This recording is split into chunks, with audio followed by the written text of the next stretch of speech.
Welcome to the Mike and JD Show YouTube channel. Thank you for being here. I want you to do me a big favor before you check out this clip. I want you to hit the like button. I want you to throw in a comment and make sure you're a subscriber to this channel. And then I want you to share this video with your friends. Help us defeat the algorithm. And then if you like this content and you appreciate this content, please head over to patreon.com/the Mike and JD Show and support the show. That is how we actually get funded to be able to do this. So we thank you very much for being here. And now enjoy the clip.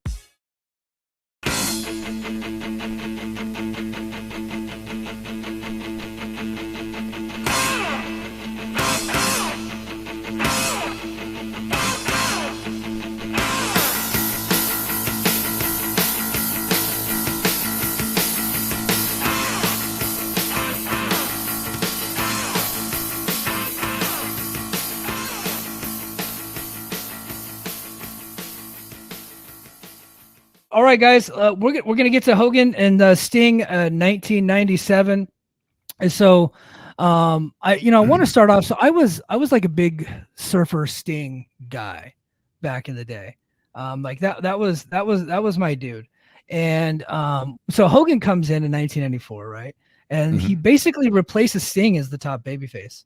Like I know, like at the moment, like Ric Flair was the top babyface, but Ric Flair was always gonna go back heel, and Sting was never gonna go heel. So he comes in 94. He replaces Sting as the top babyface, and then Macho Man Randy Savage gets signed, and so now Sting's like number 3. And then like a year later, like Luger comes in, right? And so they lead into the Bash at the Beach with Kevin Nash and Scott Hall, and they're doing the whole NWO angle. And Sting was kind of like their backup plan if like Hogan didn't want to do it, and Hogan ends up doing it.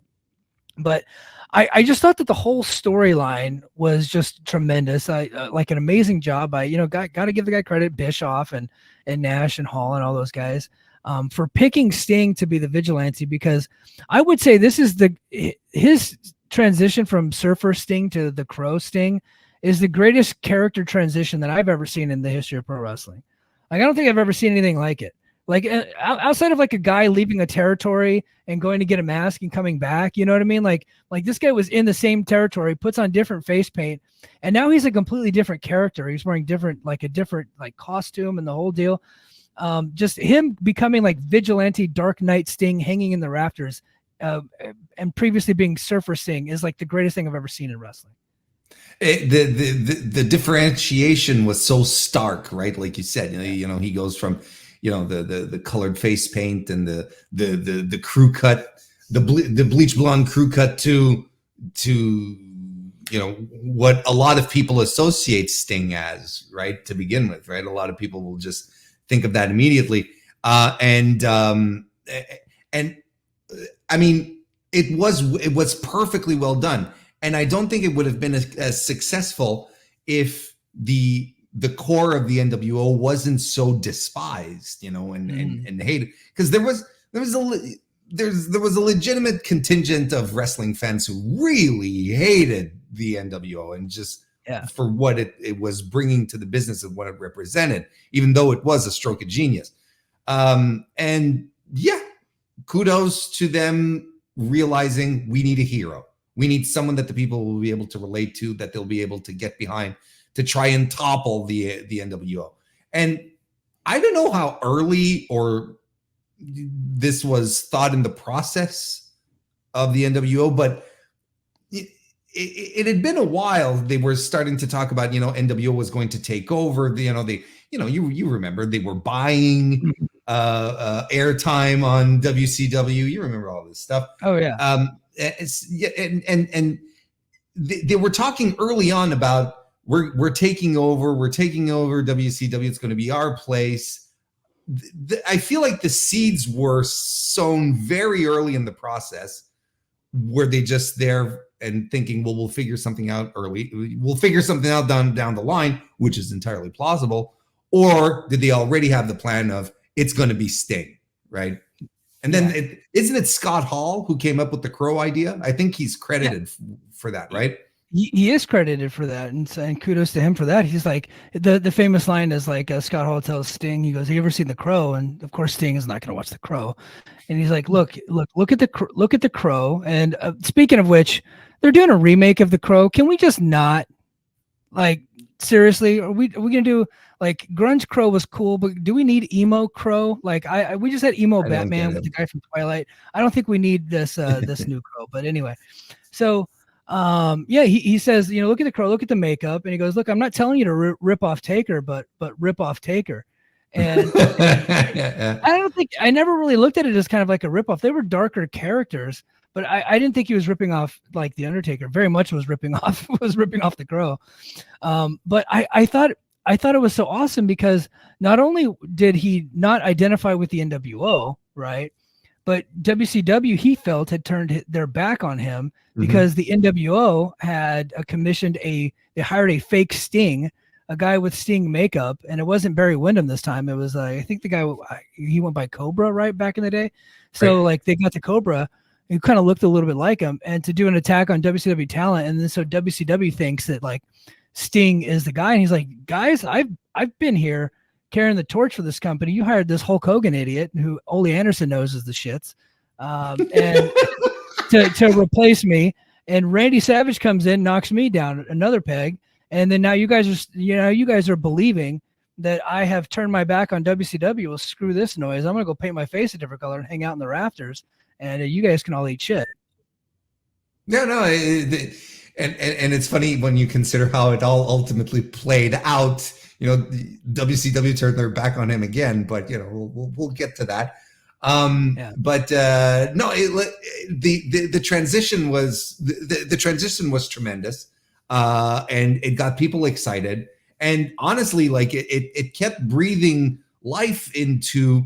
It did two things.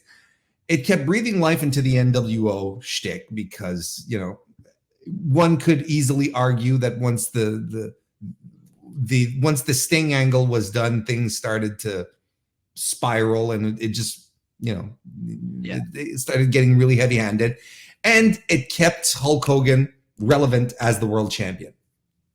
So Hogan was pretty happy about that for sure, right? Because of course everyone wanted to see Sting beat Hogan. You didn't want another WCW world champion. You didn't want Roddy Piper. You didn't want Kevin Nash. You didn't want anyone else. You wanted Hogan to hang on to that belt until Sting was ready to come and kick his face in. Yeah, and I just love the mystery around him because there for a little bit of time, at least in like 96, like late night, like from like the summer of 96 all the way to the end of 96, you didn't really know exactly which way Sting was going because he would come down from the rafters. And I remember specifically, like he attacked like Rick Steiner, who was like a WCW babyface. And then I think he attacked Jeff Jarrett, which I think everybody's like, okay, yeah, you should attack Jeff Jarrett. But everyone should attack Jeff Jarrett. I think just at any time you should attack Jeff Jarrett. But like, sure. He had attacked him, and then like there was a little bit of a feud there. But they didn't have him wrestle. He just kind of just stuck up in the rafters, just being mysterious like all the time, and you never really knew where he was leaning until like finally that moment hit where he comes down from the rafters and attacks the NWO, and the place just went insane.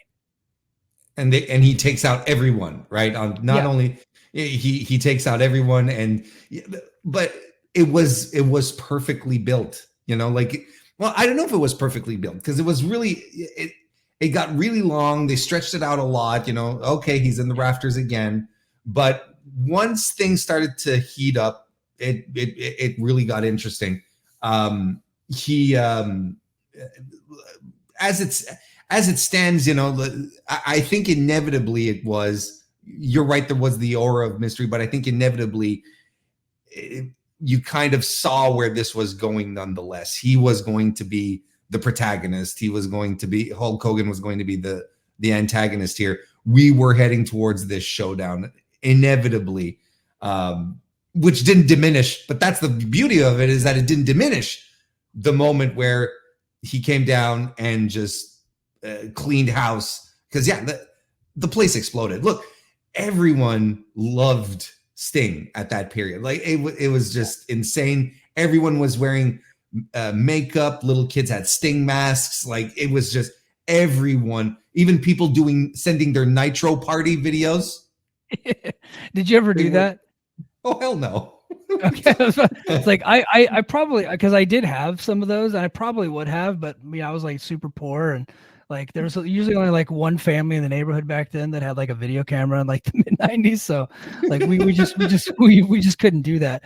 But yeah, so he was like super popular with this new gimmick, but he never wrestled. And I think that's No. like part of the brilliance. Like I want to say from like July 96 to December 1997, he didn't have one single match. Mm-mm. And he got the longer he didn't wrestle, the more over he got. And the less he didn't talk the entire time, which He was didn't say a another. word on top of it. Yeah. Yeah. And like even like he didn't say a word even whenever he came down like a JJ Dillon, right? And like, this was like now we're like fast forwarding, we'll just ping pong around, we'll just talk about it. So I did have like a timeline set to go, but I'm just too excited. Sorry. But like so like even in like 1997, right? Like before they get to they start their build for Starrcade, you know, JJ Dillon is in the ring with Mean Gene Okerlund, and he's like, you know, we need an answer, Sting. Like, what do you want? What is it that you want? You keep attacking our people. You're attacking NWO. Nobody knows what the hell you want. What exactly do you want? What do you want from me? What do you want from everybody? And then he doesn't come from the rafters. He actually just comes from the crowd, kind of like what John Moxley is doing now. And like people just see him, and the first moment they see him walking down the steps, the place just fucking erupts. Like you guys, like go back and Google this, guys. It's on YouTube. I was watching it earlier. I like there's like a playlist of the whole thing. And I was watching, I was like, God dang, they just explode. And he comes down, and I remember this like it was yesterday. He doesn't say a single word. He just grabs his bat, and like he grabs JJ, and he grabs his bat with the other hand, and then he points to a sign in the crowd that said Sting wants Hogan. And then JJ and Mean Gene look at it, and they sell for it, of course, like, oh my, whoa, what? He wants Hogan? Like they're like aghast that that's what he wants. Like, of course that's what he wants, you idiot. But like, he points, and like the crowd starts going crazy, saying, Sting wants Hogan, Sting wants Hogan. And then like he's pointing, there's like other signs in the crowd, which if they planted those signs, like kudos to you guys, because it got me. But like the longer he didn't talk, he never said anything. He points to a sign, and boom, you got a pay-per-view. It's just fantastic. I mean, again, it's all stuff you knew was going to happen, but the execution was really, really well done. And like you said, he didn't even have to say a word. He didn't have to add anything. He just pointed at the sign, and that was that.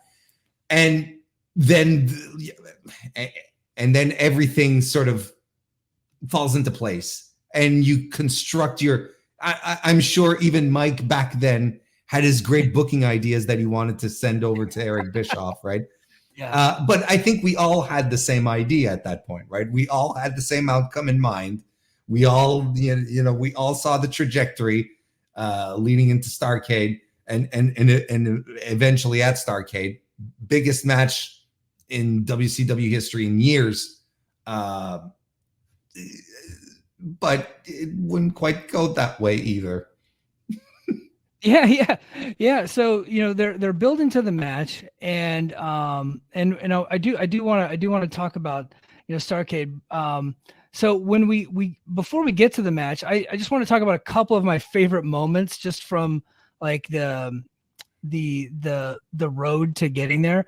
I really loved it whenever Sting the NWO commissions like their own like fake Sting to come down from the rafters, and it was like a dummy, and then like falls from the rafter, and like they beat it up and stuff, and then Sting's like hiding in the crowd. Some of my favorite moments ever from Sting is when he's hiding in the crowd with a Sting mask on, and then he takes the mask off, and it's Sting. Like, so like, yeah, those are just some of my favorite moments. But yeah, so we get to I was trying to pull up the stats. I think I had the stats at one point, but we get to the MCI Center in Washington, D.C., and I think they did, I want to say like close to like 20,000 people in there. And I know they sold over, I want to say over 700,000 pay-per-views for that, which is tremendous for what WCW was doing at the time. I'm pretty sure it ended up being like their biggest pay-per-view of all time, right? Yes, I do believe you are correct. They did tremendous business. Yeah, so it really is the biggest pay-per-view match that in the history of WCW, and Sting arrives to the building that day thinking he's gonna win. everybody that bought that pay-per-view, and I bought the pay-per-view, all of my friends bought the pay-per-view. We all bought that pay-per-view thinking that Sting was going to win, that Sting was going to defeat Hogan. So they get to the match, or before they get to the match, Eric Bischoff and Hulk Hogan take a look at Sting and they're like, "Hey, brother, this guy didn't have a tan. Like, he's supposed to be from Venice. The Dark Knight, hanging in the rafters, doesn't have a tan, brother. I don't know if he's ready to do this thing. I don't think this works for me, brother. I think I need the belt for a little while longer." Could you imagine tanking your entire company because your top babyface isn't tan? You know, and Bischoff has tried he's tried to walk that back a little bit, you know, the tan thing, you know, where he was like, well, not just the tan, you know, he wasn't working out, you know, he didn't look jacked, you know, he wasn't. Sting wrestled, yeah, he wrestled in a, you know, one of these body tops, you know, whatever you, sleeveless tops, you know, right? And his arms looked fine. Like, no, he wasn't juiced out to the max, but his arms looked fine. He didn't look out of shape. He wasn't sporting a beer belly, and Sting wrestled in that gear for the entirety of the rest of his WCW career. You know, I don't think he ever went bare chested after that, right? I think in TNA for like one match he did. I think he did for one match. But no, he never really like full time ever. But he never really looked like he was out of shape either. No, it's look, anyway, this, you know, it's a sidebar beside the point that, you know, at some point Bischoff started, when he became the object of ridicule, when he said on his podcast that he didn't give the main event to Sting because he didn't have a tan. He started to retcon that a bit as well. You know, there wasn't just that. And then other things happened during that meeting that, well, I'm not going to talk about them because Sting said them. And if Sting has never talked about them publicly, well, it's not my place to say. So we're going to leave it there. But me and Hulk, who's the fucking booker here? Who's the guy here, right? Bischoff should have put on his big boy pants and just realized why everyone was buying the pay-per-view, why he sold 20,000 tickets, and just do the right thing instead of coming up with this convoluted finish, which got even more convoluted because something else happened during the finish that no one's quite sure about, and just completely tainted the moment that was supposed to be like the ascension, finishing the story. Yes. No, I'm glad you brought that up, and I think we'll get to that point in a second. That's a good point, actually. I think there are some parallels to it. So we finally get to the match, the main event, the biggest match of all time, and then I want to say it was like it had to, and you guys can correct me in the chat if you remember it better than me. I did just recently watch it, but it was like 8 minutes into the match where Hogan hits the leg drop and gets the 1, 2, 3 on Sting. And Nick Patrick does like a regular count when he was supposed, like the plan was he was going to do a fast count because he was the heel ref, right? And he ends up just doing a regular count, and it was like super, and like everybody's like looking like, what the hell's going on? It's such bullshit. Like like booing everywhere, people going crazy. And then they bring in Bret Hart, right? Fresh off of Montreal, the biggest story in all of wrestling. Right, like him punching out Vince McMahon, getting screwed over a month earlier on Survivor Series in Montreal. So WCW has him now, who could possibly become their biggest babyface if they play their cards right, or maybe like a good, like solid number 2 behind Sting if they didn't screw this up. So spoiler alert, he didn't. Yeah, he didn't. So they bring him out and he punches Nick Patrick for doing a regular count. Like he did like his actual job. Like he didn't do anything heelish. So he punches him out, he comes into the ring, and then Sting ends up getting the Scorpion Deathlock on him, and then Bret Hart calls for the finish. And it was like maybe 15 minutes total. It was like the biggest pay-per-view of all time. They did nothing in the match. The whole thing was crap. Sucked the air out of the building, and one of the most horrendous finishes to a pay-per-view that I have ever seen.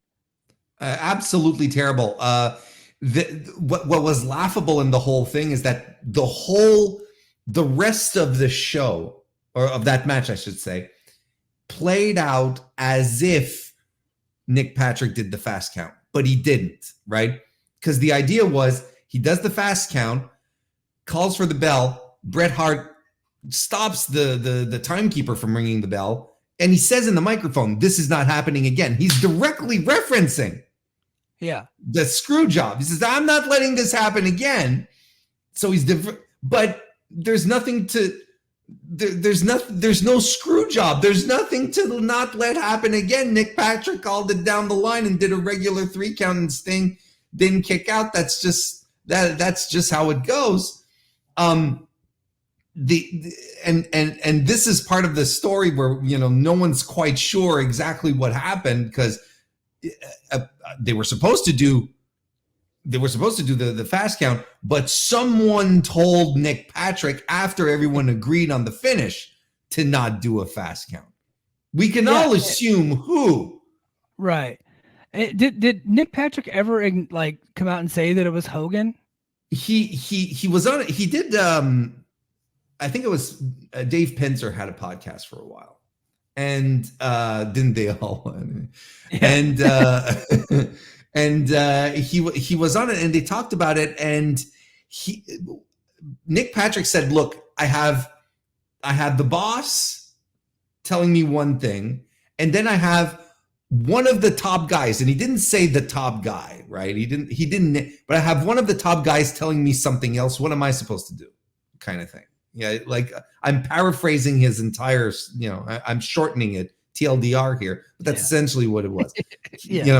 The boss is telling me one thing, but then one of the top guys is telling me something else. What am I supposed to do? Kind of thing. So, we can all assume who made the call. Yeah, I think it's a reasonable assumption that it was Hogan that made the call, and that single call that he made was the catalyst to tanking the rest of Sting's run in WCW, because he was never the same. No. And then Bret never got off the ground. And then honestly, shortly after that, I think that was the beginning of the end for WCW. And I know a lot of people point to like Goldberg losing. A lot of people point to the finger poke of doom. In my opinion, this is when we all started like losing consumer confidence in WCW. Because like the booking just got I don't want to say they lucked into Goldberg, because I think they worked really hard on making Goldberg. And I think a lot of people put a lot of effort into making Goldberg, and he was awesome. Goldberg really, in 1998, his ascension really kind of slowed the decline down. But then once he cooled off, it was completely over. And it was because the beginning of the end was Hogan and Sting in Starrcade 97. I agree. I completely agree. And, I think because I agree with you at the same time that from this point on, Sting was never quite the same. But I think that the nail in the coffin, the true nail in the coffin, was the following night on Nitro when they redid the match. Do we have time to talk about this real quick? Dude, we got all the time. Dude, I'm in Hawaii. It's not even 8:00 right now. No, but I don't want you to go into flagship territory here. But the real impetus, I think, to Sting never really recovering from all of this is on the next night they decide to do the redo on Nitro. Right? They do this whole thing with J.J. Dillon and the executive committee, and Sting is doing an open challenge, and it's Hogan who accepts, and they do the whole thing, right? And they redo the match, which cuts off. Right? You never see the finish of the match, but they air the finish of the match on the debuting Thunder, WCW Thunder, that was debuting that week. So a lot of people were really mad and wrote to Turner to let them know the displeasure of not seeing the finish of the match. But a lot of people then are like, oh, this is a promotional tactic to get people to watch Thunder ultimately, right? Both things, it makes sense to me. So when you tune in on Thunder to see how everything happened, now if memory serves me right here, it is not Nick Patrick who is the official referee, but I don't remember who, but it was not Nick Patrick. But during the match, the referee there's a ref bump, and then Nick Patrick runs in to do a count on a roll up or whatever, and he does a fast count. Yeah. Now he does the fucking fast count. He does what he's supposed to do from the night before. Yeah, exactly. He does the fucking fast count. Yeah. So Hogan starts celebrating, but then but then the other referee wakes up and he's like, "No, I'm the referee." So the match continues. I could only imagine someone in the audience not hearing commentary, not hearing Shivani and trying to make sense of this. Everyone's confused in the audience. The match continues. Sting wins the match with the other referee, with the original official, and then JJ Dillon doesn't know what to do, right? Mm-hmm. But anyway, so then after they do that, they have Hogan come to the ring because JJ Dillon has this announcement that he has to make, and it breaks his heart. It's something that churns his stomach, it's got him inside out. And he brings Hogan to the ring, who thinks he's going to get the title. He brings Sting out, and he says that, because of what happened with the double countouts and all the double decisions, I have to vacate the title. Yeah, and he asks Sting to give over the title, and Sting is pissed, of course, but yeah, like none. So I think from that point on, that's where, like you said, I think that's the perfect terminology. Consumer confidence started to dip because you're like, well, what the fuck? We just spent months getting excited for Sting's title run, and now you're just yanking it away for no apparent reason. Well, and then so they get the sold out 98, and guys, I this is not hyperbole. Sold Out 98 is one of the greatest pay-per-views the WCW ever put on. It's a very underrated show. Bret Hart versus Ric Flair, like Savage and Luger, Chris Benoit versus Raven, like just tons of awesome matches. So, but in the middle of that show, they bring out Roddy Piper and they bring out Sting and they bring out Hogan to like make the announcement, like, okay, the title's been vacated. Now what are we going to do about it? And then they make the match for the following month of February. It's Super Brawl 98. And so we get there. I was like, okay, we're finally going to get a conclusion to this Hogan and Sting feud. And they get to Super Brawl 98 and they're stinking the joint out. And it's a terrible Sting match. It's terrible it's a match. Terrible match. And Sting eventually wins, but because it's Hogan, he cannot win clean. Your ultimate babyface cannot vanquish the villain clean because Randy Savage has to be the star of the match and come in and hit. I think he hit Hogan with a spray can. Do I remember that right? It was like a spray can or something like that. Yeah. He attacked Hogan with a spray can, and then Sting eventually finally defeats Hogan and is now the world champion after in the third match. Just what a complete shit show that whole company was. And honestly, all of this could have been prevented if they had just given Sting the title clean without any bullshit at Starrcade. And honestly, it probably would have saved Starrcade because Starrcade 97 is a bad wrestling show on top of it all. It's not a good show. Yeah. Yeah. And so Sting ends up winning the title at Super Brawl. And then he goes on to have a 2-month reign. And he loses the title. It does Spring. Didn't he lose it at Spring Stampede? Did he lose it to? God, you know what? Hold on. I gotta look that up. When does Sting lose the title? If you guys are in the chat, you guys can see it. So Sting loses title 1998. Let's see. I think he loses it. Let's see. How did Sting manage to have the worst WCW title reign ever? So let's see. He won it in Super Brawl. God, I'm on one of these articles where it takes you fucking forever to get to the conclusion. Let me see here. Let's see. I can't. I think I want to say he lost to Savage in like April. Sorry guys, this is bad radio. I should have really been prepared for this. Is that? Hang on, I'm helping. Yeah. I'm helping. He did. Yeah, you are correct. It was at Spring Stampede, and he lost it to Savage. Okay, Spring Stampede, Macho Man Randy. So he ends up holding the title for just 2 months, and then drops it right back to Savage. Savage, who helped him win the title, and was obviously a Hogan crony.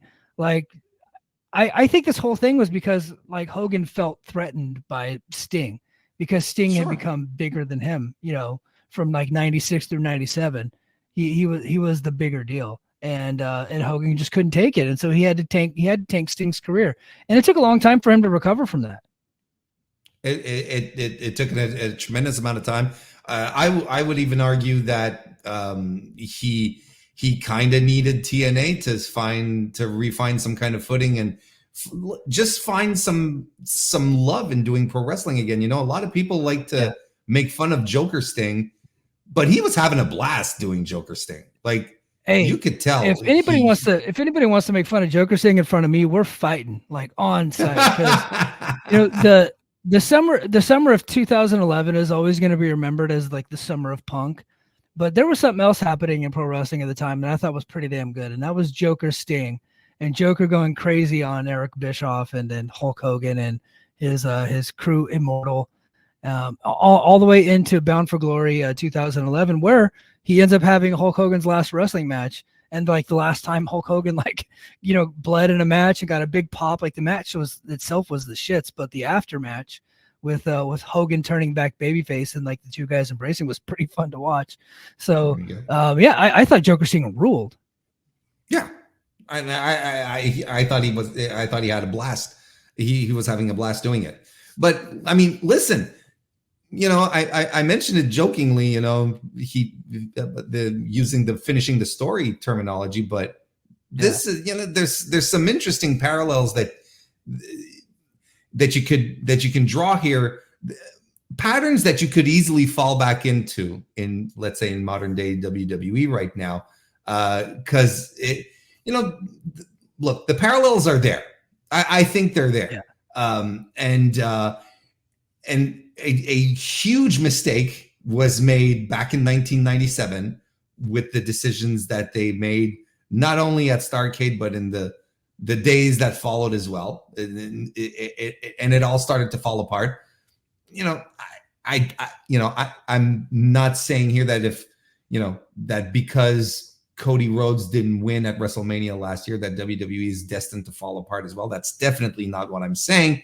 But you can only drag your fan base along so long before they ultimately do turn on you and they say, okay, well, this is nonsense. What are we doing? I mean, we already got a taste of it. They want us to believe that that Cody versus Roman was the plan all along and that The Rock was just going to be there. They want us to believe that's what it was, but that was not the case. They've been trying to do Rock versus Roman for the past 3 years. Yeah, well, and as Joe Lanza will tell you, and he's spot on. The Bloodline story was always, the conclusion was Rock versus Roman, like that, like from the beginning. And Cody was just kind of like a side part of the story.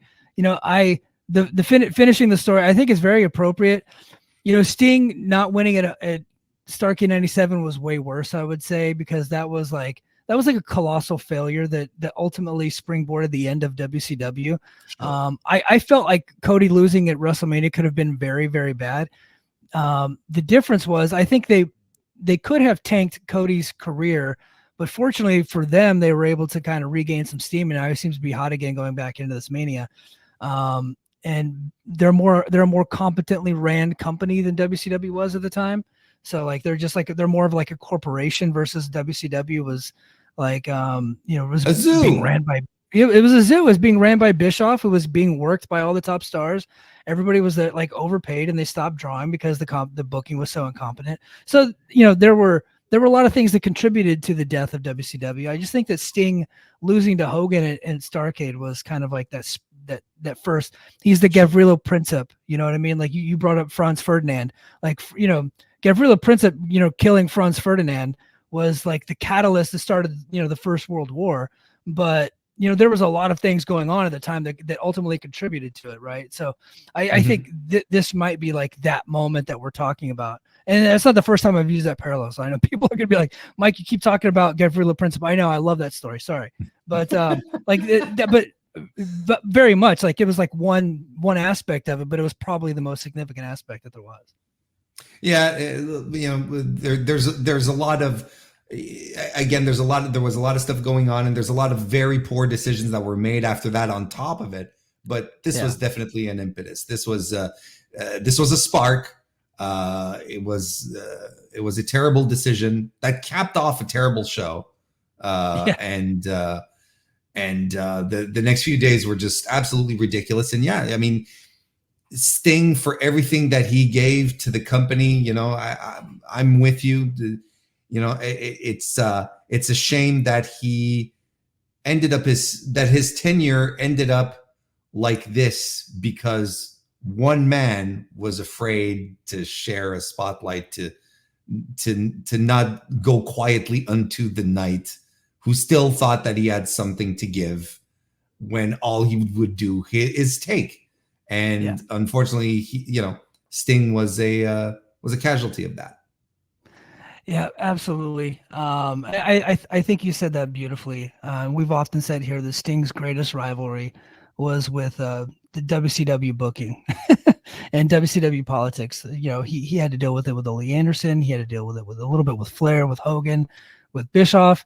I think TNA always did a pretty good job with Sting. I think some of the storylines are a bit kooky and wonky. I was never a fan of the Abyss one. But I always felt like they treated him with reverence. Not on his way out, though.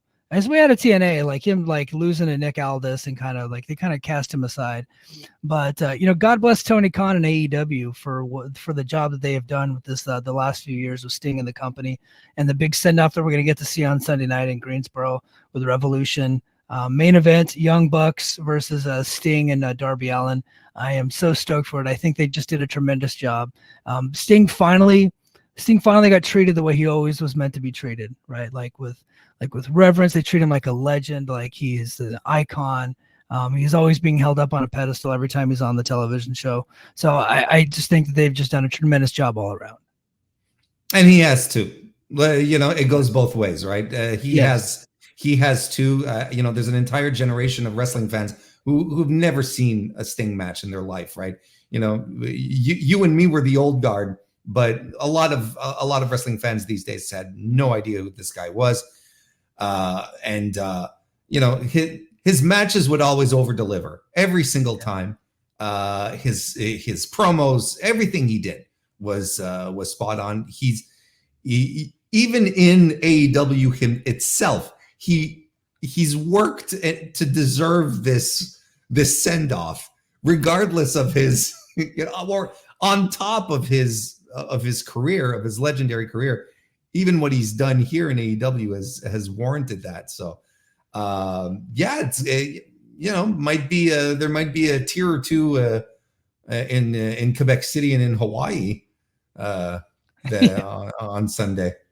Yeah, I think there will be.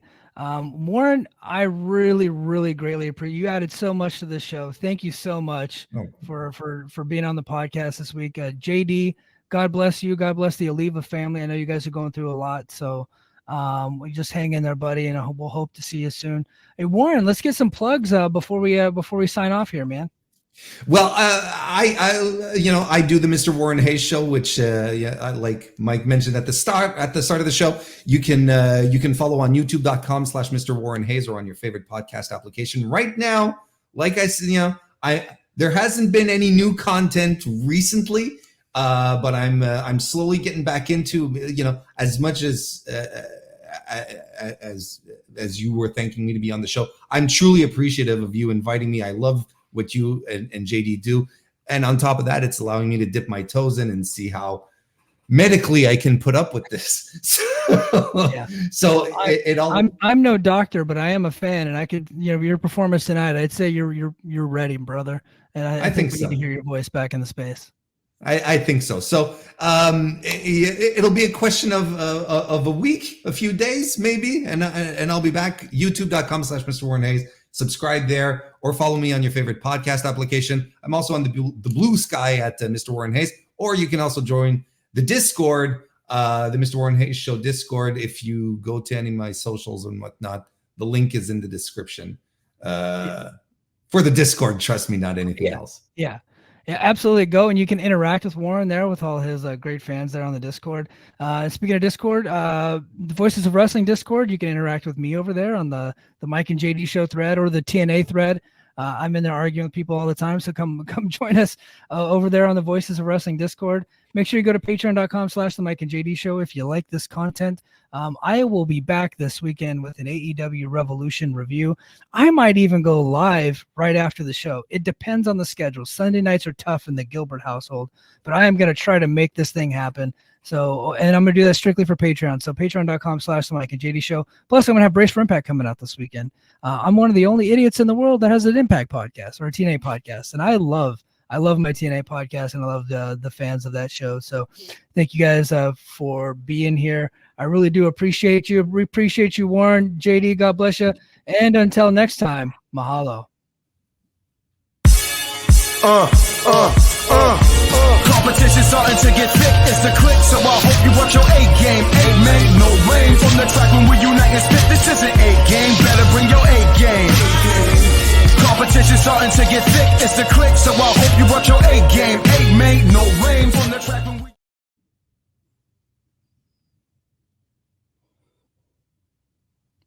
All right, we did it. Ooh, man, that was a good show, man. Thank you so much, dude. I really appreciate that. This was a lot of fun, and thank you so much for having me on. Honestly, this was great, and I really like what you and JD do. I really do. So man, that means a lot. I was very excited for you to. I was very excited when you sent out the invitation. I was like, hell yeah, we're doing it. Sure, let's go. I don't know if you noticed, but halfway through the show, my Google Docs crashed on me, and I lost all my notes. No, I did really. You just yeah. So I was like forgetting stuff, and then I was like trying to find like my notes on the Sting stuff. So I started Googling. I was like, shit. So you saved me because you had some of those details off the top of your head. So I do appreciate that.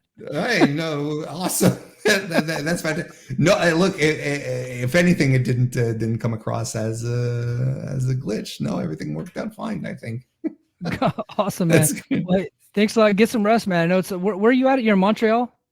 Quebec City, which is about 2.5 hours out of Montreal. Okay, cool. Yeah, well, get some rest. I know you're on the Eastern time zone there. I'm gonna download this and get it over to Rich and Joe, so that way they have it fresh for the Friday morning rush, as they like to call it. So there you go. Well, thank you again. This was a lot of fun. I appreciate it, and I'll reciprocate. Trust me. Absolutely, and you're welcome anytime, man. If you ever need me to hop on your show, just shout. Will do. Thank you so much, man. Have a great rest of your evening. Yes, sir. You too. Bye. Bye-bye.